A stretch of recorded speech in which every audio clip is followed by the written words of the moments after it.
செஞ்சிக்கோட்டை தேசிங்க ராஜா 18ஆம் நூற்றாண்டில் செஞ்சிக்கோட்டையை ஆட்சி செய்தவர். அவரது தந்தை சுரபதி ராஜா வட இந்திய அரச குடும்பத்தைச் சேர்ந்தவர். சிறுவயதிலே தேர்ச்சி பெற்றார். அந்த காலத்தில் தென்னிந்திய பகுதிகள் ஆர்காட் நவாபின் கட்டுப்பாட்டில் இருந்தன. நவாபுக்கு கீழ்ப்படிந்து வரி செலுத்துங்கள். செஞ்சியின் மண்ணுக்கு நான் தலைவன், வேறு யாருக்கும் நான் அடிமை இல்லை. நவாப் கோபமடைந்தார்.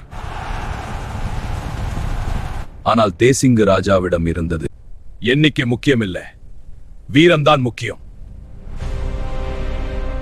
1714ஆம் ஆண்டு இது.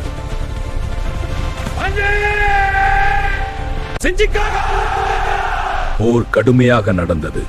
ஒரு பக்கம் 100 வீரர்கள். நவாபின் படைகள் எண்ணிக்கையில் மேலது தோழன் முகமது கான் போரில் உயிரிழந்தார். இதை கண்ட தேசிங்கு ராஜா இன்னும் அதிக தைரியம் போராடினார்.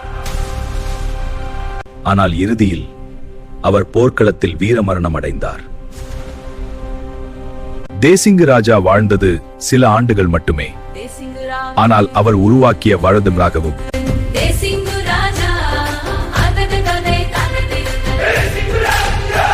செஞ்சிக்கோட்டையின் காற்றில் இன்னும் ஒலிக்கிறது. சுதந்திரத்திற்காக உயிர் தியாகம் செய்த சிங்கம்.